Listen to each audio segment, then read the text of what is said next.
Hello and welcome back to the podcast. Yep, this is your favorite digital marketing podcast focused solely on local lead generation insights and strategies. Well, you know it. Your search for the current digital marketing tips and tactics, the best place for that, well, you've already found it. So your search is over. Thanks for tuning in. I want to get to it right now. As always, almost always, I have the founder and CEO of Premier Online Marketing, Mike Shaug. Mike, how are you today? I'm good. Sean, how are you doing? Good to be here. I'm good. We are getting into that holiday season when we're recording this episode, and it's just that time of year where I think half of the people out there are they love this time of year, and half of the people just don't love this time of year for whatever reason. I happen to love it.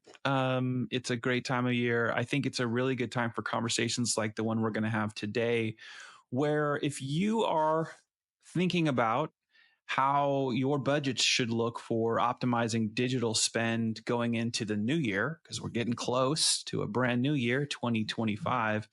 Well, this is a great episode to tune into. So I don't really want to spend too much time beating around the bush. I really want to start by asking you the first thing is, what are some of the things that you would say a business should be maybe asking themselves as they consider what budgets should be looking like?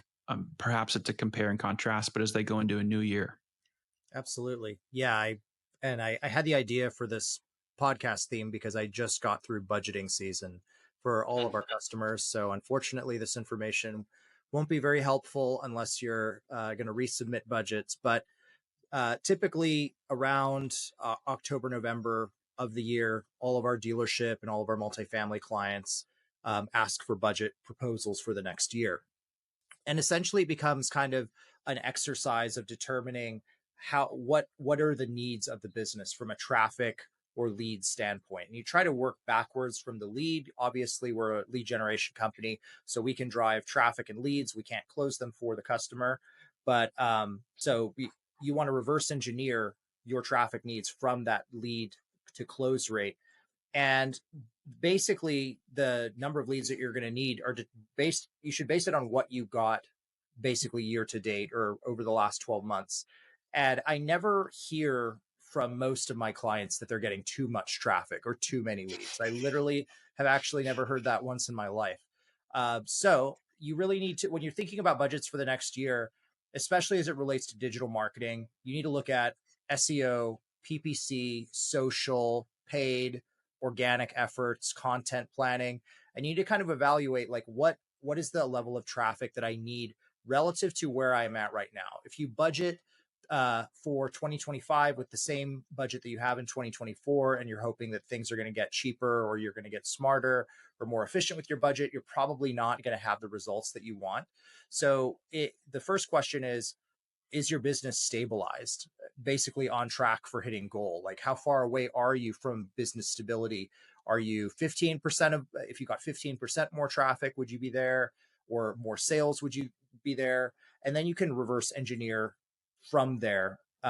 Yeah, I think that's a really important point, because I mean, you and I have seen this actually before, where a business doesn't really even understand what their current sales targets are, and if the traffic necessary to support that is doing its job. And so when you talk about stabilizing, I think it's really critical for businesses to consider the fact that if you just throw numbers out there hoping that it's going to work without saying, well, our targets right now have been at X and our traffic that has supported that has been Y, you then can actually start to make some decisions around what it might look like to increase that traffic and what might need to be done to increase that traffic to see those sales targets actually grow the way you want. But you got to have a baseline. So I think that's really, really smart. Very, very smart. Curious to know your thoughts on if impression share is important, especially relative to maybe the other businesses in your market. Like, do you have thoughts on that? for PPC, it's definitely a very important metric in the mix. Ultimately, the number one metric is how far is the gap between the sales that I want to have and where I want to be, or where I am and where my competitors are. So let's say you have insight into how a competing dealership or business is doing, and they're selling, say, 30% more cars than you. That's, a really interesting thing to look into. I would 100% recommend doing a SWOT analysis on the SEO side to see how many keywords are they ranking for relative to us, and that'll let you know a little bit about what you need to do on the content and SEO side. But on the PPC side, Google will just tell you what your impression share is relative to specific competitors in your market. And if you have an impression share that is, let's say, you know, 10% or less, and your competitor is taking 25% of the impression share market, then that's telling you that they're basically spending, probably 2.5x your budget. So if you're hoping to, basically, if you're planning specifically with specific competitors in mind and trying to beat specific competitors, the best place to go look is your auction insights reports within Google Ads, and it'll tell you what keywords, it'll tell you what your overlap rate is, what the top of page rate is on the keywords that you have in your account. So it's only going to talk about the keywords that you have in your account. If they have other keywords that are, they have a more expansive keyword list than you're not going to get any data on that. So just know that you're only seeing a piece of the puzzle when you look at that report, but it's really, really telling when, if there's a big discrepancy between your top of page rate and your competitors, that means that they're spending substantially more than you, and you need to evaluate that in your paid media strategy. That's an excellent tip. Excellent tip. As if I should be surprised. That's all you do is you step up to the plate and you always deliver. Like that. Try. That is such a great tip. Okay, well, we in pre-conversation leading up to the episode, you had mentioned something that I really am not familiar with, these terms: flighted versus flat budgets. And I know the audience will definitely love to hear your thoughts on flighted versus flat budgets. Tell us about that. So a flat budget is pretty straightforward. It's, let's say I have $15,000 a month to spend. It's going to be flat throughout the year. A flighted budget is basically, it increases and decreases with your customers looking for you. So let's say a great example would be the automotive industry, and automotive and apartment industry actually have very similar seasonality. It starts to peak up right around tax season, really increases over summer, and then crashes down in the fall. For both industries, October, November and February are the worst months. So with that in mind, do you want to just take your budget and spread it evenly across all of those months? From our point of view, the answer to that is no, because if you have, let's say, 100 to 150% more people searching for what you're having to sell during some period of the year, that means that your cost per acquiring those customers is going to go lower. Whereas if you have a flat budget, let's say in July, and it's the same in November, your cost per lead is actually going to go up in November, and you should expect it to, because the same amount of people are in market looking for the same customers. And when there are far fewer of them, then that makes it a lot more expensive for you to acquire those customers. So if I could plan everyone's budget from now on until the end of time, I would definitely recommend substantial increasements to spend in the peak months of the year, and then also decreases when you are less likely to move.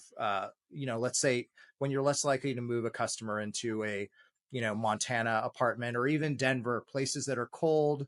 There tends to be less business during that time of year substantially. So you want to make sure that you're spending your customer during the time where there are more customers to go after.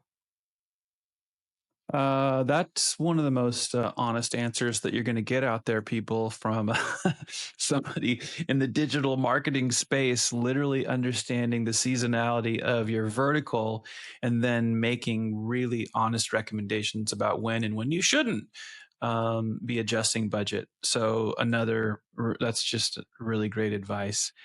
I know you have thoughts as well on in times of inflation, right? And budgeting for inflation. I'd love for you to share about your thoughts there as well. Yeah. I mean, Google generally increases CPCs by, 8 to sometimes 25% year over year. And it changes by vertical. It doesn't just move up all at the same time, but in your vertical, you will see CPC increases. I remember back in the day when if we saw a $1 cost per click, that was terribly moronic and wasteful. Now I would be very happy to get a $1 CPC in some of the verticals that we serve. So you need to plan for budget increases. And I guess this would be more for the stabilized business where you're kind of in a good spot. You are selling kind of on track with where you want to be for your paid media or SEO channels. But you also need to account for the fact that your channels are going to get more expensive. So if you want the exact same amount of traffic through paid channels anyway, there is going to be a little bit of an increase in CPC. So just make sure that you're planning for that. Otherwise, you will see less traffic year over year and you'll think you're doing something wrong. But really, what's changing is the industry. More competitors are coming into the market, more people are doing it themselves and setting all their keywords to max clicks and broad match, and you're competing with those people now. So there are a lot of reasons why CPCs go up year over year, but what is a fact is that they do. So from a Google Ads or paid media standpoint, you absolutely need to count for that in your budget planning as well. I've heard you also talk about the necessity for budget to be, I guess, something that you consider relative to algorithm updates as well.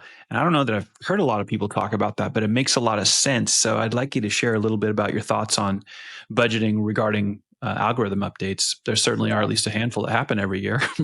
Yeah, actually, we just had a big one, a couple of big ones that just went down, and Google actually didn't have like recommendations. It was just like, this is happening, and it happened, and now you have less traffic. There's nothing to fix, but this is something that changed.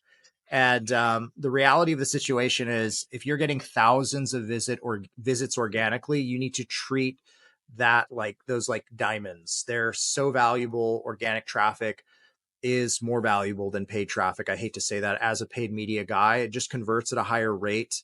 If you think about your average search auction, Google says that like somewhere from 10 to 15% of people click on ads at any given time, meaning that 85 to 95% of the people don't trust paid media results. If you ask your parents, like, where do you click? A lot of my mom will say, I don't click on the ads, and she doesn't have a reason for doing it. She just mistrusts it.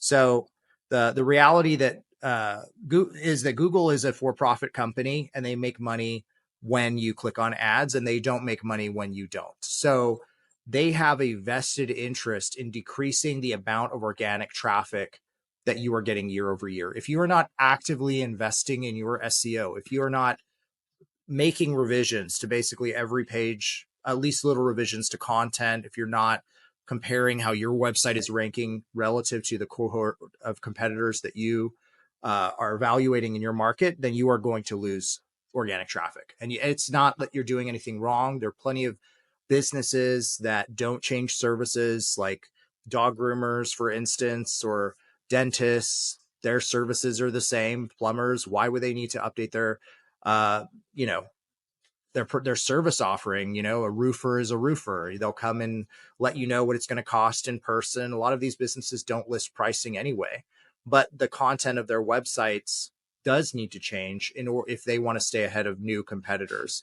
So you just have to have an understanding that despite even your best efforts, there will be an algo update at some point where you will lose like 15 or 20% of your traffic. And you will feel that as, many tens of thousands of dollars of lost revenue. And it just went away, and people will they'll kind of it's almost like being in a recession, like where you just have less of quality leads than you had before. So with that being said, especially within the automotive industry. You can definitely count on this. You should absolutely have a little bit of reserve budget, or understand that you need to have some budget flexibility to account for situations where you lose some organic traffic, especially if you're not doing SEO. So SEO is really important. Insurance, it's definitely something that you should have in your budgets for sure. But if you don't, you need to plan for the fluctuations that you're going to see in that area. And the other factor too is search engines are changing massively. Gemini has tried to do a whole bunch of stuff to change its search engine. ChatGPT just launched their search engine within the tool. You've got Perplexity. You have a lot of people that are going after this monopoly on 10 blue links. So you absolutely need to understand that you need to have flexibility. Paid is always going to be there. That's kind of the best job security, I think. I think there will always be ads, uh, in kind of similarly to how we have it now with search and sponsored advertising. SEO is going to change massively, and it has been an incredibly reliable channel that people take for granted. But I think that very heavily in 2025, especially as AI agents and technology kind of works its way through search engines and how we get information, you can account for a lot of volatility in your organic traffic, and you need to absolutely plan for that. If you're not doing SEO, you should. And if you don't have the budget for it, just know that your quick lever to relieve the pain is going to be paid media. And obviously that lines up beautifully with the profit interests of Google and every search engine. But you just need to understand that at some point that could happen, hopefully not during peak season, but it's very hard to predict algorithm updates. There are usually 4 to 6 fairly meaningful ones every single year. Yeah, I think that's really, really important. What you're sharing there, I think, is really kind of an advanced tip. There aren't a lot of people that account for algorithm updates throughout the year and what that can really mean. And as you're talking about this from the organic side and the SEO side, I think there's a lot of people that are, if you've only been in, a marketing role for the last year or two, maybe 5 years, but really you could say this going back to people that are 10 years in. If that's still the depth of your experience, you maybe don't consider the fact that when Google first came to market, there was no advertising platform. There are a lot of people that don't understand. They come into it in the last 10, 15 years, and they think, oh, well, there's two sides of the coin, right? There's the paid side, there's the organic side. But it is so fascinating to me to think about how Google operates today. And you're one of the, I think, foremost experts in understanding both sides of that coin and as it relates to search engines, but certainly with Google having such market share that they have. It's fascinating to me that there are a lot of people that are trying to make smart marketing decisions on behalf of their companies, or maybe they're a really small business and they don't even have a marketing team. It's just the business owner, him or herself, trying to figure these things out. This is why I love the type of tips and advice that you give on this podcast, because I think it's really important. There are a lot of SMBs. There are a lot of SaaS companies and big tech companies and Fortune 500 companies that don't think through all of this because they're too busy trying to chase minuscule attribution that really doesn't matter. It's so insignificant. It's like vanity and performance related looking metrics that are like, don't look at here because we want you to look at how all this stuff looks. So I love that you share tips like this. I think it's really important. I know that the people that consume this content are also benefiting from it greatly. I do want to ask you also on this topic of budgeting into the new year. What about the website or the brand itself and when those things migrate? Because a lot of people don't think about some of those consequences. And I know you've got thoughts there. So tell me a little bit about what you think around budgeting relative to your website brand and migrations of those. Yeah. Well, M&A has kind of been slowed down in all the verticals we serve for the last couple of years, with interest rates being what they are, but it's projected to go back up, which means that a lot of customers, whether they're wealth management companies or roll-ups, they're going to buy dealerships, they're going to buy apartment buildings, and they're going to arbitrarily change them to a new name just so it's different than the old name, or they'll change it to roll up under a mothership brand. And something that you really have to be mindful of when you're acquiring an asset or you're working with a business that has been newly acquired, they want to change the name, or maybe they just want to improve the website. Same name, new website. You want to make sure that again, because organic traffic is very precious and very hard to replace, that you plan that extremely well. Meaning that if you have pages that are ranking for specific keywords, you want to look at those pages and make sure that the content, the URL structure, everything is replicated on the new website, whether it's with the under the new name. Worse, the absolute minimum is like 301 redirects, and making sure that you have a redirect strategy in place. But what I see most of the time is a buy sell happens. The people that we're working with are newly made aware that, because the NDA period has ended, hey, we're going to get this new asset. It was apartment community A, and we're going to change it to apartment community B. And they're leasing really well. Their projections are awesome. And we already went ahead and made the name change. We bought this domain that doesn't have, the geographic location in the URL, which is definitely an SEO hack that works. And just, keep running it. It was doing really well. So they'll make all those changes. Their organic traffic will disappear. And because there's not really a strong understanding of how important organic traffic is and how it is the most important traffic source, and everything that you do kind of influences organic traffic, they'll lose a lot of it. And then all of a sudden they're like, well, what the hell? The website's way better. Our website is so much nicer than the other website. Why do we have less leads? But they have less traffic because the website migration was not handled well.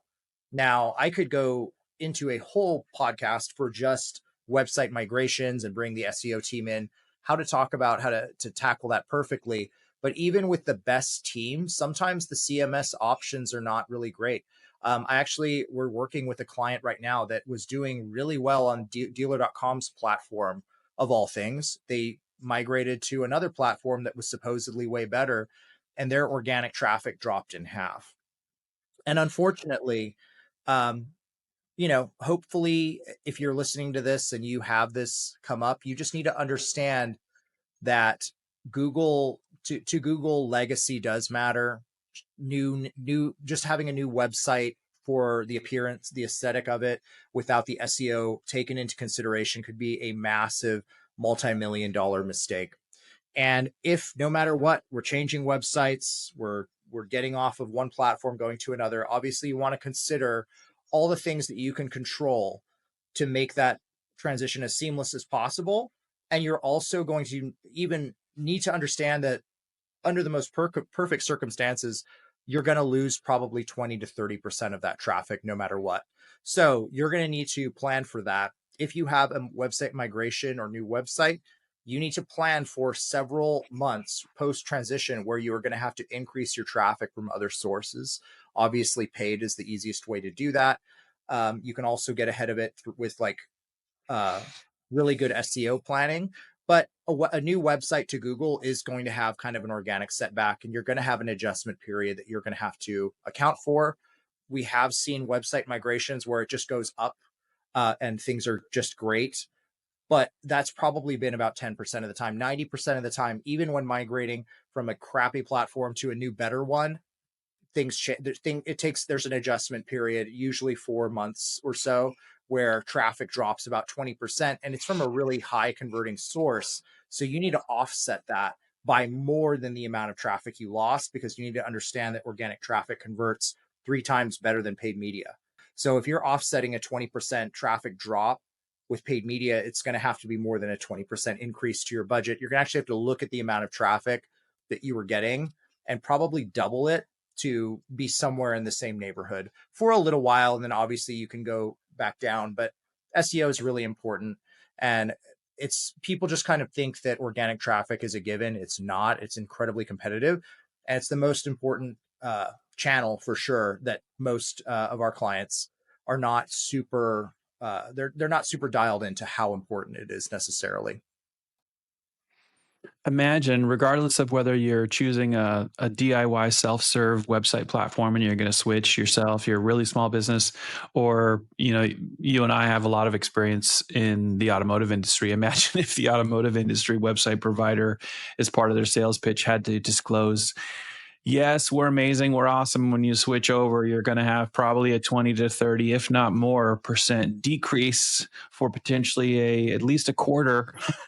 Yeah. And so, yeah, that would be tough. But on the flip side of that, imagine if you did actually say that honestly and say, by the way, it doesn't matter whether you choose us or anybody else. If you're intent on switching, you should be also doing this protection package around your investments, like you're talking about right now, whether it's going into 2025 or it could be any time during the year that you're going to make that change. That's going to be catastrophic if you don't have also this protection plan of making sure that you build up this traffic so that it accounts for the fact that you're going to have a dip before you return to, greatness. That's Yeah. another really great tip.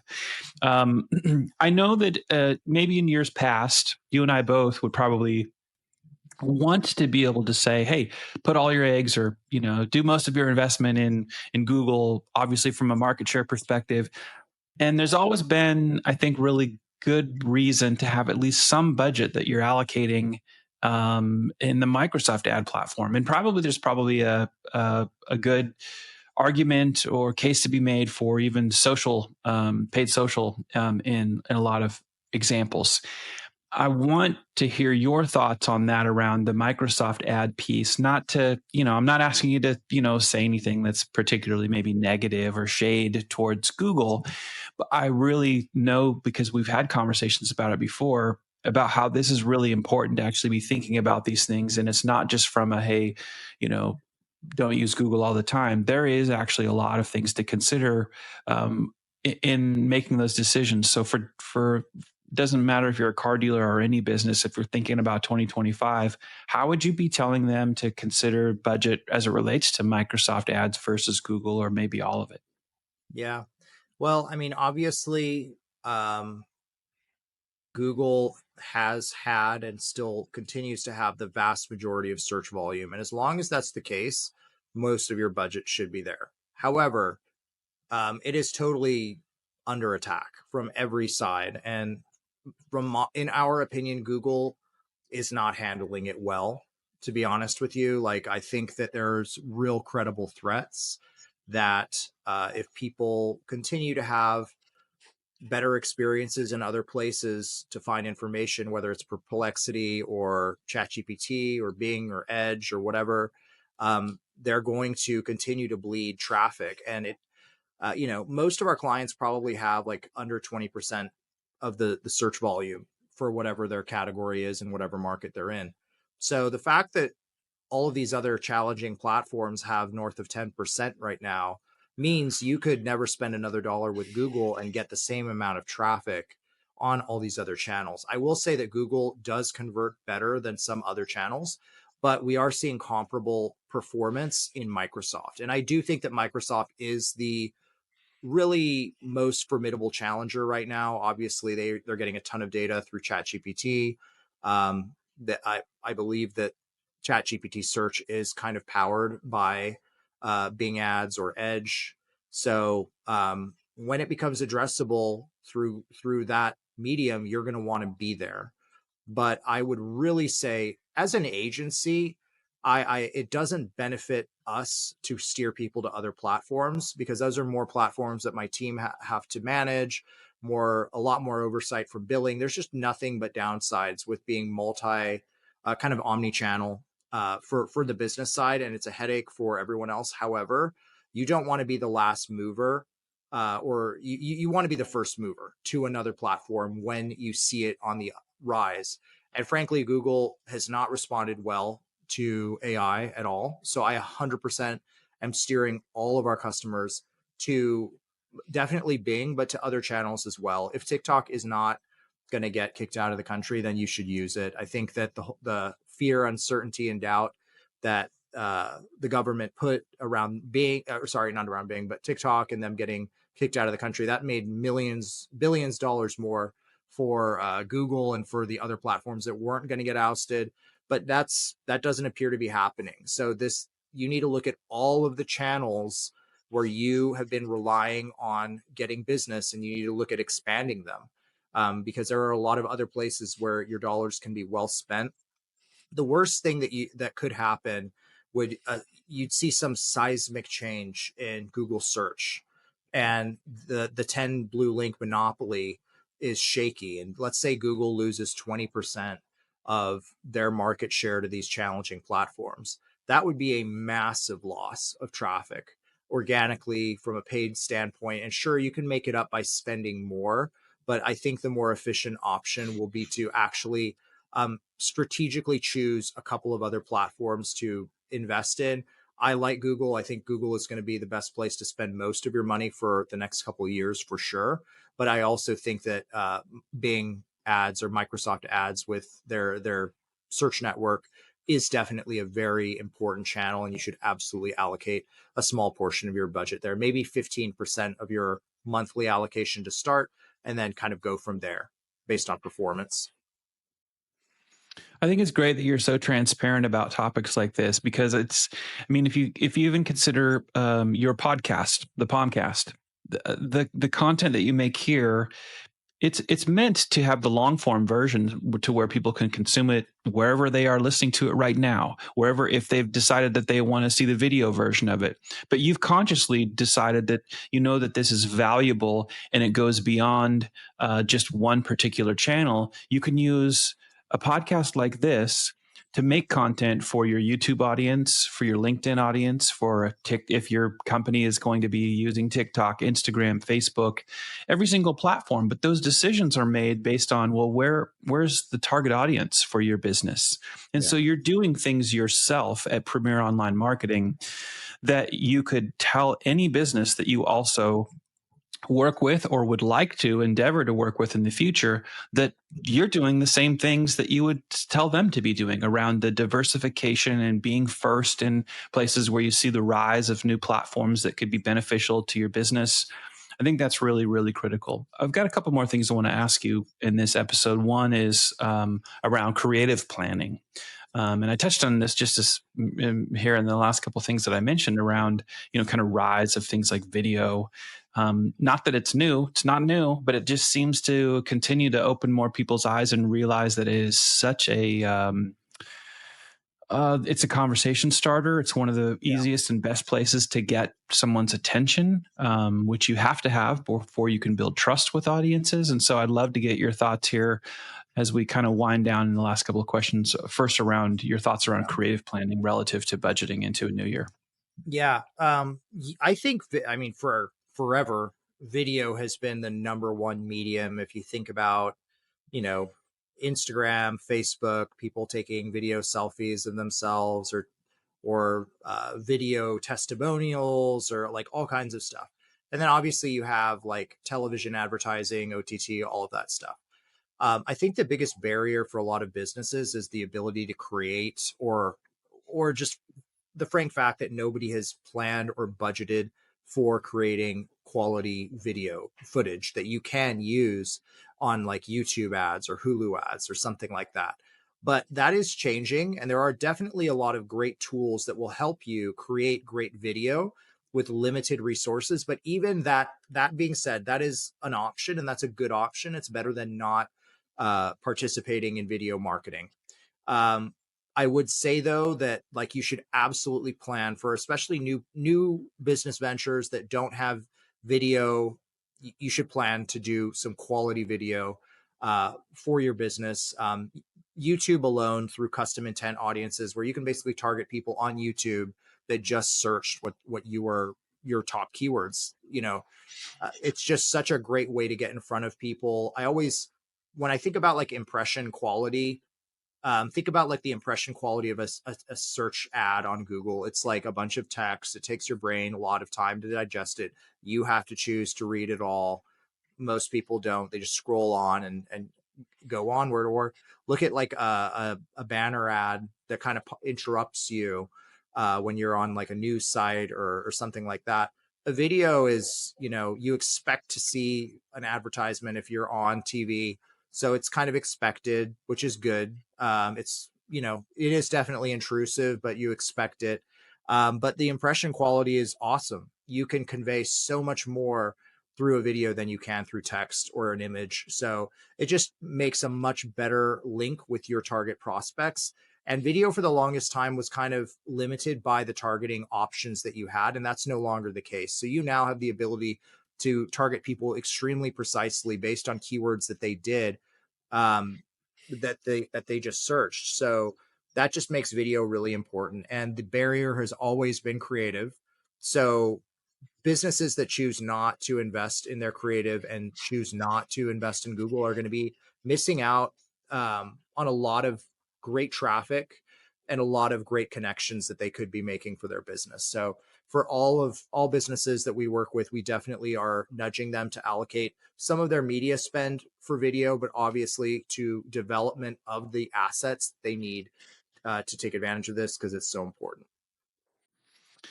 I just want to piggyback on that because I think, once again, really very good insight. And I know that there are a lot of businesses. It's not exclusive just B2B, but there are a lot of businesses that will talk themselves out of video creation because they are fixated on comparing themselves against influencers or celebrities or rock stars. And like, I'm never going to go viral. And I just think it's really important. I say this a lot, especially in business. It isn't how many that's so important. It's who.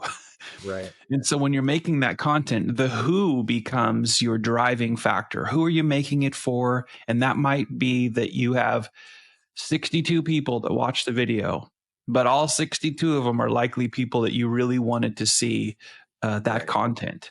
So don't get hung up, and certainly don't stop yourself altogether by thinking, well, we're never going to have a video that has millions and millions of views.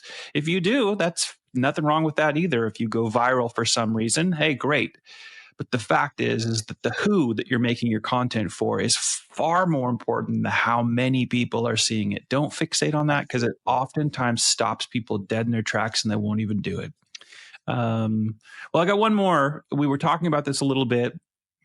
Just to know if you have maybe some closing thoughts around SEO or content planning. Obviously, part of this being video, but Yeah. maybe kind of your final thoughts on SEO and content planning as it would relate to budgeting for your new year.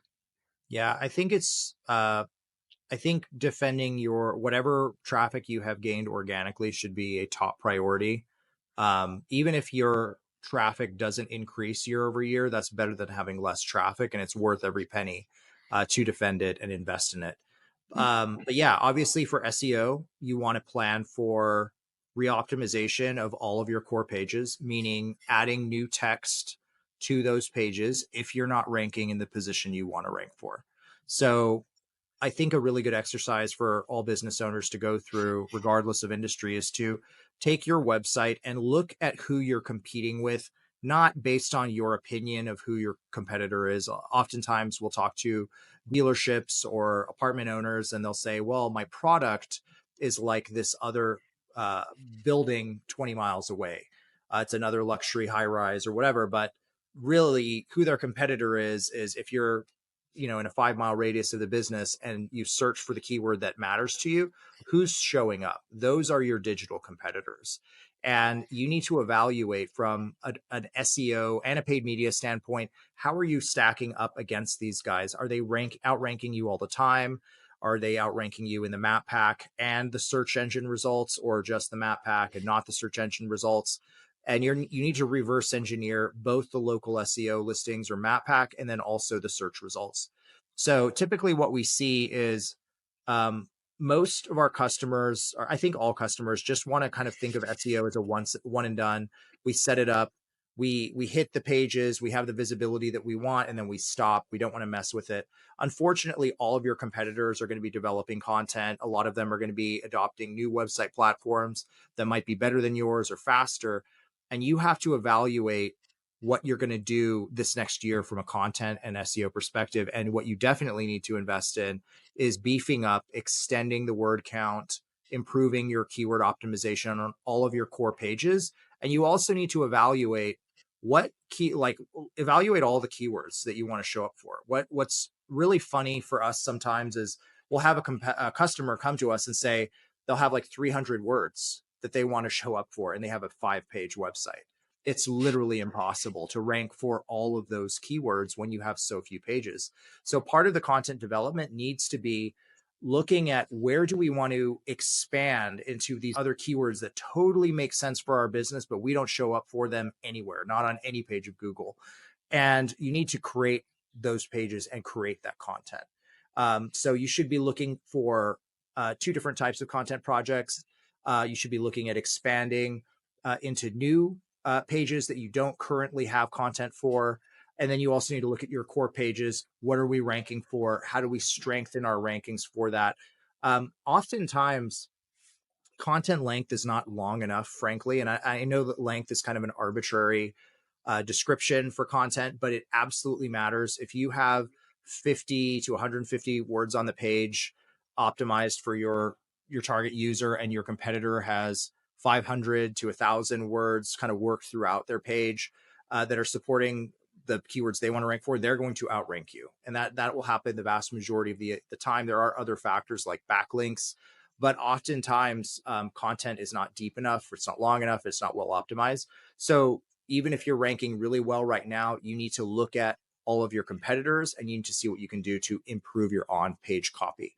The other thing that I think about with content is you want to front load it as much of it as possible. If you identify, say, 5 pages that you need to develop, I would recommend developing them all in January so you have something to work with a few months later. SEO is really slow, so I really like to have content done, a lot of it up front so we can kind of tweak based on where keyword rankings land. You're always going to have to do more work to the first draft. And what you don't want to do, or what's less ideal, is if you stretch out all your content projects over the year, because you need to add a few months after you post that content to when you'll actually start to see the result in keyword visibility and traffic. That's kind of my thought on SEO and budget planning. Look at what your competitors are doing, see who's ranking in positions that you don't want to, and kind of understand why. Work with an SEO provider to help you understand that, and then develop the resources to compete. Fantastic insights. Great. If this were a test, you'd be getting an A+. As always, Mike, this is where we'll park this episode, ladies and gentlemen. We always appreciate your comments and questions, so feel free to share because your feedback helps us deliver more relevant episodes. If you're not following Mike Shaug on LinkedIn, well, you're doing yourself a disservice because he posts content there. He's a great person to be networked with to learn far more than he just shares on his podcast. So make sure you do that. And also, when you're over there at LinkedIn or any of the other socials, you will find Premier Online Marketing. Get connected with them and follow for more good content. Thanks for tuning in, and we'll see you soon right back here on the Palmcast. Thanks, John.